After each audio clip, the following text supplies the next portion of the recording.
Hello दोस्तों, मैं आपका अपना दोस्त जीतेश आपके अपने चैनल जीत हिस्ट्री इंडिया में आप सभी का स्वागत करता हूं। गुप्त काल से संबंधित मैं एक पहले सीरीज़ में आपको दे चुका हूं। इस सीरीज़ में गुप्त काल संबंधित बाकी क्वेश्चन मैं आपको दूंगा। इस सीरीज़ में नो बकवास, सीधा टॉपिक से संबंधित क्वेश्चनों पर आपको जानकारी दी जाएगी। तो उससे संबंधित हम पहले क्वेश्चन से स्टार्ट करते हैं। तो गुप्तकालीन व्यवस्थाकारों ने ब्राह्मणों के लिए किस दिव्य परीक्षा का विधान किया है? तो तुला विधान, मतलब कोई भी परीक्षा होगी, कोई भी होगी तो सभी के लिए एक समान है। तो तुला ब्राह्मणों के लिए एक परीक्षा थी। नेक्स्ट क्वेश्चन, चांडालों को सर्वप्रथम कब अस्पृश्य माना गया? तो सूत्र काल में, जब बौद्ध धर्म जैन धर्म संबंधित था। नेक्स्ट क्वेश्चन, किस काल में अस्पृश्यता का विकास हुआ?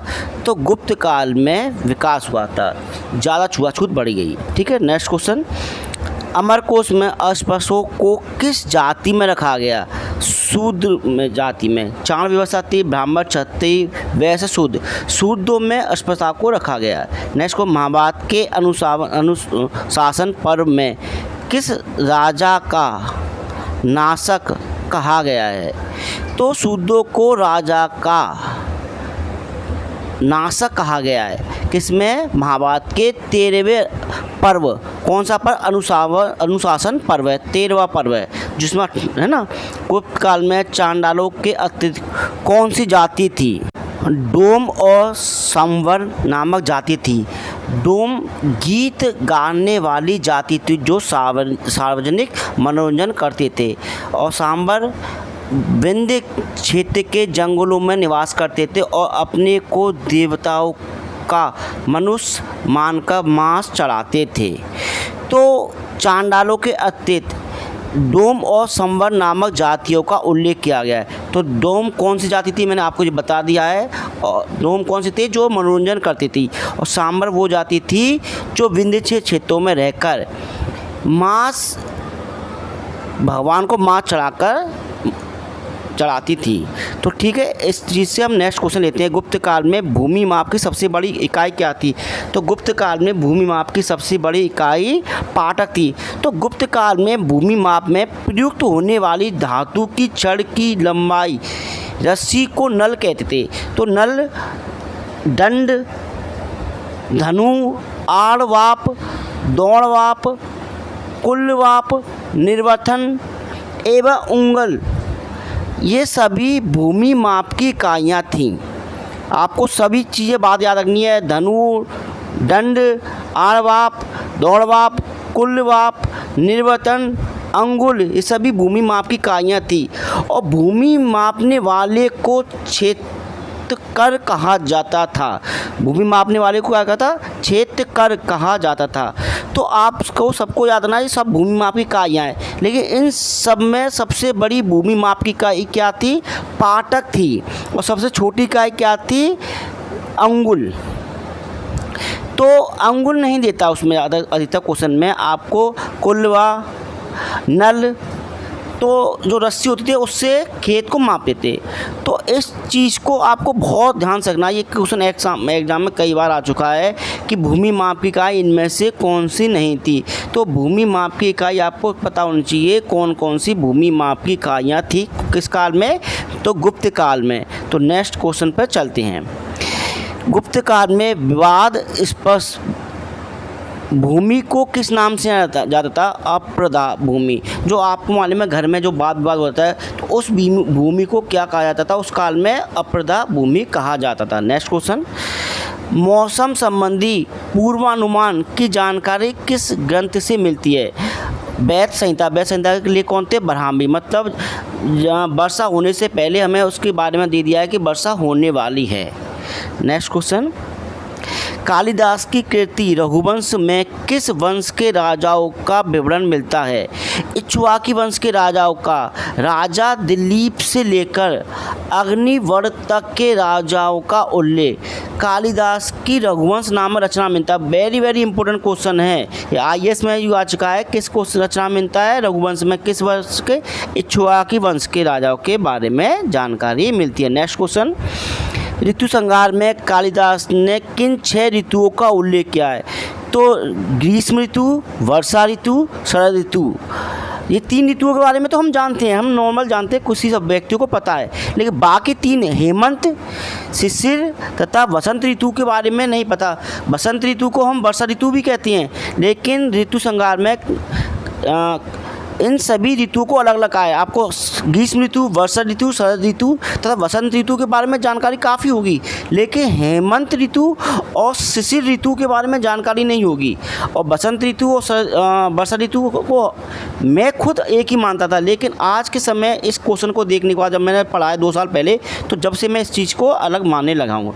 नेक्स्ट क्वेश्चन, किस रचना में वर्णित है कि ब्राह्मण और शूद्र एक ही कुएं से पानी पीते थे, और वह कुएं मतलब वो लोग कहाँ के थे? उज्जैनी में थे। किस, याद रखना, कहाँ के शुद्ध थे जो एक ही कुएं से पानी पीते थे?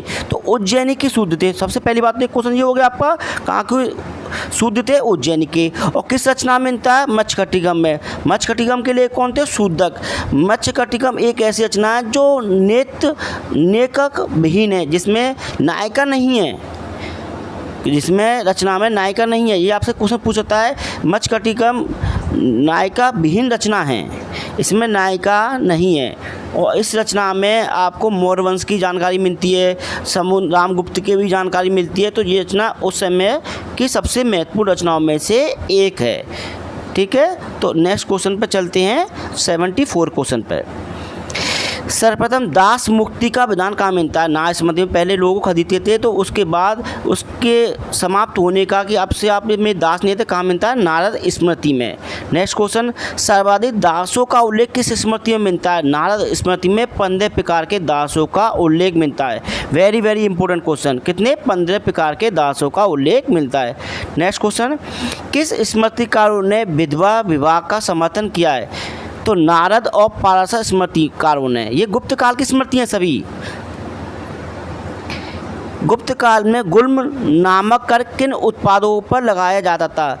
जो वनों उत्पादों पर, जो वन का उत्पादन करते थे, जो वनों को काट कर वन को इधर बेचते थे, या वन का एक दूसरे को कृषि के रूप में देते थे, तो उस समय वनों के उत्पादन पर लगने वाले कर को गुल्म कर कहते थे।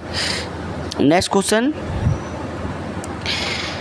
गुप्त काल में भूमि अभिलेखों को सुरक्षित रखने वाले को क्या कहा जाता था? तो कर्णिक। देखो, भूमि अभिलेख जो भूमि पर लिखे जाते थे, दीवारों में लिखे जाते थे, या स्तंभों पर लिखे जाते थे, गुहाओं में लिखे जाते थे, उनको रखने वाले को क्या कहते हैं? कर्णिक। नेक्स्ट क्वेश्चन, गुप्त काल में कार्यालय के अभिलेखों को सुरक्षित रखने वाले को क्या कहते हैं? देखो, नेक्स्ट क्वेश्चन में अंतर है दोनों में। तो कार्यालय के लेखों को रखने वाले को क्या कहते हैं? पुस्तक। जैसे हमारी कोई फाइल होती है कार्यालय में, ऑफिस में फाइल होती हैं, उन फाइलों को हम सुरक्षित अलमारी में रखते हैं, तो उन अलमारी इस प्रकार से उस समय की अलमारी को पुस्तपाल कहते थे। नेक्स्ट क्वेश्चन, गुप्त काल में सेना का सर्वोच्च अधिकारी क्या कहलाता था? तो क्या कहलाता था? महाबलाधिकृत, सबसे बड़ा अधिकारी होता था सेना का। नेक्स्ट क्वेश्चन, गुप्त काल में घुड़सवारों की सेना के प्रधान को क्या कहा जाता था? जो सेना का प्रधान है, क्या कहता? भट्टसुपति। तो भट्टसुपति कहा जाता। नेक्स्ट क्वेश्चन 82, किस स्मृति में कहा गया कि प्रत्येक परिवार की वस्तुओं की बिक्री करना शूद्र का सामान्य धर्म है? बृहस्पति स्मृति में कहा गया है कि किसी वस्तु का विक्रय शूद्र कर सकते हैं। नेक्स्ट क्वेश्चन, चंद व्याकरण नामक संस्कृत व्याकरण की रचना किसने की थी? चंद गोमिन नामक व्यक्ति ने की थी। तो नेक्स्ट क्वेश्चन, सर्वप्रथम ये खोज किसने की कि पृथ्वी अपने ध्रुव के चारों ओर परिक्रमा करती है? तो आर्यभट्ट ने सर्वप्रथम ये खोज की कि पृथ्वी अपने ध्रुव पे परिक्रमा करती है। ठीक है, तो नेक्स्ट क्वेश्चन में हम ये जानेंगे कि और क्या है बातें। कालिदास की किस रचना में गणदासों को संगीत व नृत्य का आचार्य बताया गया है? मालविका अग्निमित्र में गणदासों को जो नृत्य सिखाते थे उनका आचार्य बताया गया है। उपाध्याय और आचार्य 2 प्रकार के शिक्षक होते थे, 2 प्रकार के शिक्षक होते थे। तो नेक्स्ट क्वेश्चन, कल्याणवर्मन ने फलित ज्योतिष पर आधारित किस ग्रंथ की रचना की है? सारावली नामक ग्रंथ की रचना की है जो ज्योतिष पर आधारित है। ज्योतिष विद्या आपको जानते हो कि जिसमें फ्यूचर के बारे में, भूतकाल के बारे में जानते हैं। नेक्स्ट क्वेश्चन, गुप्त काल में धर्मशालाओं का पर्यवेक्षक क्या कहलाता था? तो अवस्थिक कहलाता था। जो धर्मशाला होती थी, जैसे हमको मालूम है आज के समय धर्मशाला होती हैं, उस प्रकार की धर्मशालाओं के पर्यवेक्षकों का होता है अवस्थिक। नेक्स्ट क्वेश्चन देखते हैं हम 88। गुप्त काल में राजसभा का उल्लेख कहाँ मिलता है? तो गुप्त काल में राजसभा का उल्लेख प्राग प्रशस्ति लेख में मिलता है, जिसको किसकी है? हरिसेन की रचना है, जो समुद्रगुप्त का दरबारी था। तो नेक्स्ट क्वेश्चन, राज्यसभा के सदस्य क्या कहलाते थे? तो राज्यसभा के सदस्य सभ्य कहलाते थे। जो सभ्य होते थे उसे राज्यसभा कहते हैं, आज के समय भी, पहले भी वैदिक काल में। जो असभ्य होते हैं उन्हें लोकसभा या उस समय की समिति कहते थे। तो नेक्स्ट क्वेश्चन, फाहियान ने कहाँ रहकर संस्कृत भाषा सीखी? तो फाहियान ने पाटलिपुत्र में 3 वर्ष रहकर, कितने? 3 वर्ष रहकर संस्कृत भाषा का ज्ञान सीखा था। तो फाहियान ने चंद्रगुप्त द्वितीय के समय आया, लेकिन चंद्रगुप्त द्वितीय के बारे में उसने जिक्र नहीं किया है, मतलब उल्लेख नहीं किया है। चंद्रगुप्त के महल का उल्लेख किया है, लेकिन चंद्रगुप्त द्वितीय के बारे में या गुप्त वंश के बारे में उसने उल्लेख नहीं किया है, जो भारत में 14 वर्ष तक रहा।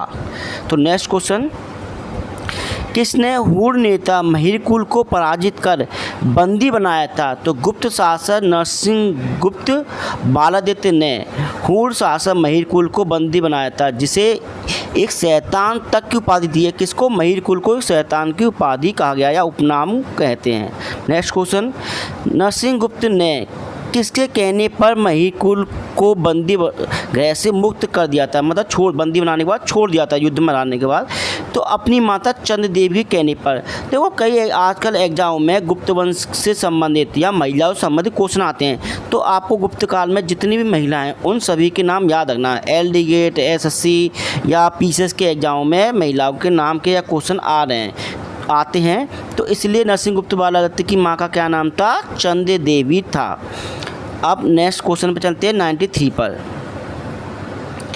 गुप्त काल में पैदल सैनिक टुकड़ी को क्या कहा था? जो पैदल सैनिक होती थी उस टुकड़ी को आता चमयू कहा जाता था। पैदल सैनिक या पदापति सैनिक को चमयू। देखो गुप्त काल में या किसी भी काल में पैदल सेना सबसे प्रमुख सेना होती है। इस सेना के बिना कोई भी युद्ध राजा जीत नहीं सकता। तो नेक्स्ट क्वेश्चन, महापिलुपति नामक अधिकारी किस विभाग से संबंधित होता था? तो किस विभाग से? गज सेना से। तो जो गज सेना का प्रधान होता था, गज सेना मतलब हाथी सेना, और हाथी जिसके पास अधिक है उसकी सेना सबसे ज़्यादा शक्तिशाली है। ठीक है, नेक्स्ट क्वेश्चन पर चलते हैं 95 पर। किस स्मृतिकारों ने साक्षी या गवाह के शब्द में वर्ण व्यवस्था या वर्ण भेद को अस्वीकार किया? नारद स्मृतिकार। नारद ने कहा है कि किसी भी क्राइम का या किसी भी घटना का अगर साक्षी है तो हम वर्ण व्यवस्था या ब्राह्मण को उससे संबंधित जानकारी देने पर उस जानकारी को अस्वीकार किया जाएगा, और तो गवाही की साक्षी मानी जाएगी, गवाही की बातें मानी जाएगी, ना कि वर्ण व्यवस्था को माना जाएगा। तो सारी स्मृति लिखी गई हैं वो गुप्त काल से संबंधित है। एक मनुस्मृति को छोड़कर सारी स्मृति गुप्त काल से संबंधित हैं।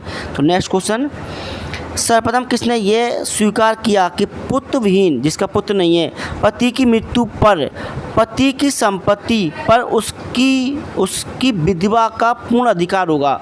याज्ञवल्क्य स्मृति। मतलब याज्ञवल्क्य स्मृति ने घर जमीन पर, अचल संपत्ति होते घर जमीन पर विधवा पत्नी का अधिकार माना है, पूर्ण अधिकार। ये नहीं सास ससुर देवर भाभी ननद किसी का अधिकार नहीं माना, सिर्फ पत्नी का अधिकार माना है जब उसका पुत्र नहीं है। यादव पुत्रहीन, जिसका कोई पुत्र नहीं है, उस विधवा का माना है। नेक्स्ट क्वेश्चन, कौन मानता है कि पत्नी अचल संपत्ति को भी बेच सकती है? तो कात्यायन ने कहा है अगर कि पत्नी के पास अचल संपत्ति है, ज़मीन घर है, तो वो उस ज़मीन घर को बेच सकती है, उस पर और किसी व्यक्ति का कोई अधिकार नहीं है। नेक्स्ट क्वेश्चन, कौन कहता है कि राजा को विधवा स्त्री के विवाह हेतु धन देना चाहिए? आपस्त धर्मसूत्र कहता है कि अगर कोई विधवा की कोई पुनः शादी कर रहा है तो उस शादी के लिए राजा को धन देना चाहिए, क्योंकि विधवा विवाह सबसे बड़ा पुण्य है। अगर इस पुण्य में राजा का योगदान नहीं है तो राजा अपने उस राज्य के योग्य नहीं है। कौन? आपस्त धर्मसूत्र में। नेक्स्ट क्वेश्चन, किसने पत्नी को धनहरि कहा है? तो कात्यायन ने पत्नी को धनहरि कहा है। नेक्स्ट क्वेश्चन, किसने हाथियों की चिकित्सा संबंधी हस्त या ऋग्वेद नामक ग्रंथ की रचना की थी? तो पाल काव्य ने इसकी रचना की थी, जो किससे संबंधित? गुप्त काल से संबंधित है। तो नेक्स्ट क्वेश्चन 101 क्वेश्चन देखते हैं हम। सौलक्य नामक चुंगी कर वसूलने वाले अधिकारी का उल्लेख किसके अभिलेखों में मिलता है? स्कंद गुप्त के बिहार स्तंभ लेख में मिलता है। गुप्त काल के इस अभिलेखों संबंधी एक मैंने अलग से वीडियो बनाई है, जो आपको नेक्स्ट दिन में मिल जाएगी, कुछ दिनों में। विधवा विवाह का समर्थन किस स्मृतिकारों ने किया? तो किस स्मृतिकारों ने? नारद और पारसा स्मृतिकारों ने विधवा विवाह का पुनर्समर्थन किया है कि विधवा को पुनः विवाह करने का पूर्ण अधिकार है। नेक्स्ट क्वेश्चन, विष्णु ने किसमें बताया है कि द्विज पिता और शुद्ध पत्नी से उत्पन्न पुत्र अपने पिता के आधे धन का अधिकारी होता है? दाय विधि नामक लेखक ने। आपको ये पता है कि गुप्त काल से पहले 8 प्रकार के विवाह होते थे। तो 8 प्रकार के विवाह जैसे देव विवाह, ब्रह्मा विवाह, आर्ष विवाह, प्रजापति विवाह, गंधर्व विवाह, असुर विवाह, राक्षस विवाह, पेशाच विवाह, ये सभी प्रकार के 8 प्रकार विवाह थे। लेकिन इनके अलावा 2 प्रकार के विवाह और थे, अनुलोम विवाह और प्रतिलोम विवाह। अनुलोम विवाह का मतलब था कि पुरुष उच्च वर्ग का और महिला निम्न कुल की होती थी, उसे अनुलोम विवाह कहते थे। प्रतिलोम विवाह का मतलब होता है कि उच्च वर्ग की महिला और निम्न वर्ग का पुरुष। तो ये 2 विवाह और प्रचलित हो गए किस काल में? गुप्त काल में। अब इन दोनों विवाह से उत्पन्न होने वाली संतान कोई भी होगी, उस संतान का अलग नाम दिया जाएगा। तो गुप्त काल में इससे संबंधित सामाजिक व्यवस्था संबंधित मैंने कुछ क्वेश्चन इसमें रखे हैं आगे, वो मैं आपको बताऊंगा कि महिला अगर ब्राह्मण है और पति क्षत्रिय है या महिला शूद्र है और ब्राह्मण है, तो उन क्वेश्चनों को हम अभी नेक्स्ट क्वेश्चन 104 105 में देखेंगे। लेकिन आपको याद रखना 8 विवाह के अलावा 2 प्रकार के महत्वपूर्ण विवाह हैं। कौन से? अनुलोम विवाह और प्रतिलोम विवाह। अनुलोम विवाह मतलब जो महिला निम्न कुल की होगी और पुरुष उच्च कुल का। प्रतिलोम में महिला उच्च वर्ग की और पुरुष निम्न वर्ग का। तो नेक्स्ट क्वेश्चन में इससे संबंधित क्वेश्चन देखते हैं। तो गुप्त काल में अनुलोम विवाह के अंतर्गत ब्राह्मण पुरुष और वैश्य स्त्री से उत्पन्न संतान को क्या कहा जाता था? अभी मैंने वही बात की थी, अम्बष्ट कहा जाता था। किसमें? ब्राह्मण पुरुष और वैश्य स्त्री से उत्पन्न संतान को कहा जाता था। ऐसे ही काफ़ी क्वेश्चन है आपको इससे संबंधित कि ये अलग अलग जातियों में है कि अगर समाज उस वर्ग को उस शादी को मान्यता नहीं देता और उनकी संतानों को मान्यता नहीं देता तो उन्हें एक अलग नाम से पुकारा जाएगा। इसीलिए इन 8 विवाह के अंतर्गत जो बाकी विवाह हैं उनकी संतानों को या उनसे उत्पन्न पुत्र को क्या कहा जाएगा? नेक्स्ट क्वेश्चन, ब्राह्मण पिता और क्षत्रिय माता से उत्पन्न संतान को क्या कहा जाता था? अनुलोम विवाह में मुदा भी शक्ति कहा जाता था। किस विवाह में? अनुलोम विवाह में। नेक्स्ट क्वेश्चन 106, वैश्य पिता और शूद्र माता से उत्पन्न संतान को क्या कहा जाता था? कारण। ये कारण कहा जाता था, जिसमें अनुलोम विवाह के अंतर्गत वैश्य पिता और शूद्र माता से उत्पन्न संतान को कारण कहा जाता था। नेक्स्ट क्वेश्चन, गुप्त काल में प्रतिलोम विवाह के अंतर्गत ब्राह्मण माता और वैश्य पिता से उत्पन्न संतान को क्या कहा जाता था? ये दूसरा विवाह आ गया जिसमें उच्च वर्ग की महिला आ गई और निम्न वर्ग का पुरुष आ गया, तो वे देहक कहा जाता था। तो ये बहुत इम्पोर्टेंट क्वेश्चन है। अब 108 नंबर क्वेश्चन, ब्राह्मण माता और क्षत्रिय पिता से उत्पन्न संतान को क्या कहा जाता था? किसमें? अनुलोम विवाह के अंतर्गत क्या कहा? सूत कहा जाता था। किसको? संतान को। तो हम 109 क्वेश्चन को देखते हैं नेक्स्ट में। ब्राह्मण माता और शूद्र पिता से उत्पन्न संतान को क्या कहा जाता था? चांडाल। चांडालों के बारे में बता चुका हूँ कि चांडालों का उत्पत्ति किस काल में हुई थी? सूत काल में। सूत काल का मतलब जो बौद्ध धर्म और जैन धर्म से संबंधित काल है। नेक्स्ट को, सबसे पहले 7वीं शताब्दी में शूद्रों को कृषक किसने कहा है? हिंसा ने, जो हर्षवर्धन के समय आया, भारत में आया था, 13 वर्ष समथिंग भारत में रहा था, तो इसने शूद्रों को कृषक कहा है। सबसे बड़ी बात है, कृषक कहाँ के? सिंध के भी हैं।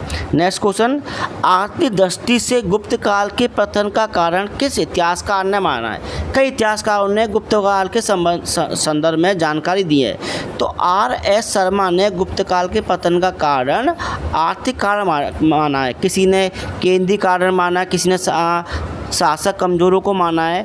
तो आज मैं इस वीडियो को विराम देते हुए आप सभी से लाइक और वीडियो को सब्सक्राइब करने की रिक्वेस्ट करता हूं। आप अपने दोस्तों और फ्रेंडों को शेयर करें और इस वीडियो को लाइक करें। जय हिंद।